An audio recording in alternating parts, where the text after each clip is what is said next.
നമ്മൾ വിചാരിക്കുന്ന മാതിരിയല്ല. അമേരിക്കയിൽ നല്ല മതസ്വാതന്ത്ര്യമുണ്ട്.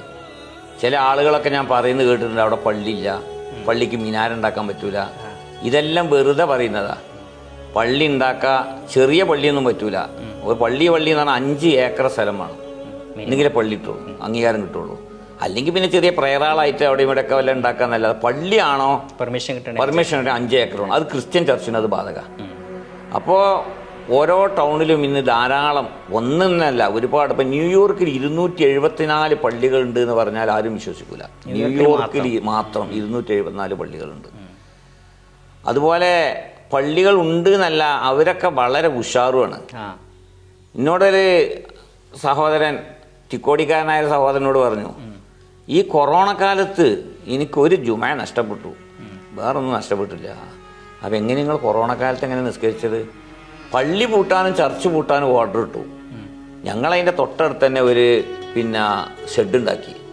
ആ ഷെഡിൽ നിസ്കരിക്കും. പള്ളിയിലേ പൂട്ടാൻ പറഞ്ഞിട്ടുള്ളൂ, ഷെഡ് ഉണ്ടാക്കാണ്ട് അറിഞ്ഞിട്ടില്ലല്ലോ. അങ്ങനെ എനിക്ക് കാണിച്ചു തന്നത് ധൈര്യമായിരുന്നു ഞങ്ങൾ നിസ്കരിച്ചിരുന്നത്.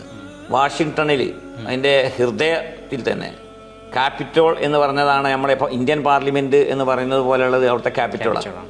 ഈ ക്യാപിറ്റോളിലാണ് അമേരിക്കൻ കോൺഗ്രസ് നടക്കുന്നത്. ഈ ക്യാപിറ്റോളിൽ ഒരു ജുമ നടക്കുന്നുണ്ട് എന്ന് പറഞ്ഞാൽ അത് നമുക്ക് ഇന്ത്യക്കാർക്ക് വിശ്വസിക്കാൻ കഴിയില്ല. കാരണം പാർലമെന്റിന്റെ വെളിപ്പാടകലേ ഉണ്ടാവുള്ളൂ. അറിയാത്തൊരു കാര്യമാണ്. അതിൽ 60 ആളുകൾ ഉണ്ടാകാറുണ്ട്. 60ന്റെ 50ന്റെ ഇടയിൽ ജുമയ്ക്ക് ആളുകൾ ഉണ്ടാകുന്നത്. അതിൽ പങ്കെടുത്ത ഒരാളാണ് എന്നോട് പറഞ്ഞത്. അതുകൊണ്ട് എനിക്കത് വിശ്വസിക്കാതിരിക്കാൻ കഴിയില്ല.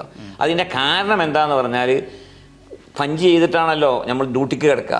ഡ്യൂട്ടിക്ക് കിടന്നാൽ പിന്നെ അവർക്ക് ഇന്ന് പുറത്തിറങ്ങാൻ പാടില്ല. എന്ത് അടിയന്തരമാണെങ്കിലും പുറത്തിറങ്ങാൻ പാടില്ല. അവരുടെ ഡ്യൂട്ടി കഴിഞ്ഞാൽ പുറത്തിറങ്ങാൻ പറ്റും.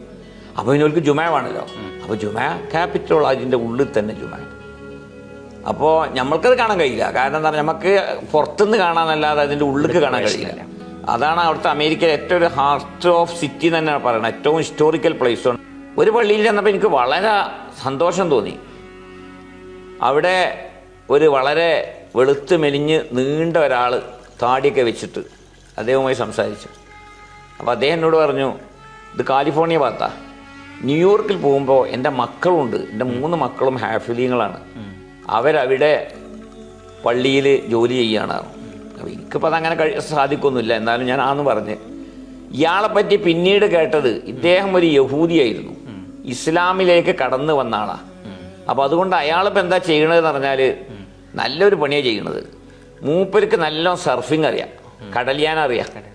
അപ്പോൾ കുട്ടികളെ പള്ളിക്ക് വരുത്താൻ വേണ്ടി മൂപ്പരെന്താ ചെയ്യണേ, കുട്ടികൾക്കൊക്കെ സർഫിങ് പഠിപ്പിച്ചു കൊടുക്കും. കടലിലുള്ള കടൽയാനം പഠിപ്പിച്ചു കൊടുക്കും. അപ്പോൾ ശരിക്ക് നോക്കിയാൽ നമ്മളെ നാട്ടിലുള്ളതിനേക്കാൾ അവിടുത്തെ ആളുകൾ മതബോധമുള്ളവരാ. മുസ്ലിങ്ങൾ എന്ന് പറഞ്ഞാൽ ഇന്ത്യക്കാരെന്ന് അർത്ഥം വെക്കരുത്. ഇന്ത്യക്കാർ വളരെ കുറവേ ഉള്ളൂ. കൂടുതലും പാകിസ്ഥാനികൾ, ബംഗാളികൾ, തുനേഷ്യ, അതുപോലെ അറബൻ കൺട്രീസ് എന്ന ലിബിയ, ലബനാൻ, ആ പറഞ്ഞ ഭാഗത്തു നിന്നുള്ള ആളുകളൊക്കെ ഉണ്ട്. പിന്നെ അമേരിക്കയിലുള്ള മറ്റൊരു വലിയ പ്രത്യേകത പറഞ്ഞാൽ അവിടെ ഒരുപാട് ചർച്ചുകൾ പള്ളിയാക്കി മാറ്റിയിട്ടുണ്ട്. പള്ളിയാക്കി മാറ്റിയിട്ടുണ്ടെന്ന് പറഞ്ഞാൽ ചരിത്രം നമ്മൾ മനസ്സിലാക്കാതെ നാളുകളിലത് വികലമായി ചിത്രീകരിക്കും. അതായത് അമേരിക്കൻ ഭരണഘടനയിലും അതുപോലെ ബ്രിട്ടൻ ഭരണഘടനയിലും യൂറോപ്യൻ ഭരണഘടനയിലൊക്കെ എന്താന്ന് പറഞ്ഞാൽ ആരാധനാലയങ്ങൾ വിൽപ്പന നടത്താൻ പാടില്ല.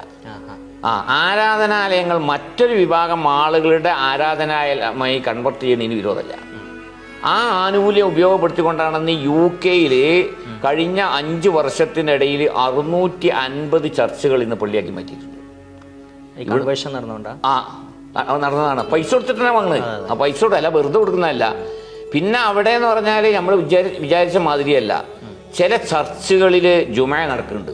ഇതൊന്നും പറഞ്ഞാൽ ആളുകൾ വിശ്വസിക്കൂല. ഞായറാഴ്ച ചർച്ചാണ്, വെള്ളിയാഴ്ച ജുമയാണ്. അപ്പം അത്രയും സൗഹാർദ്ദത്തിലാണ്.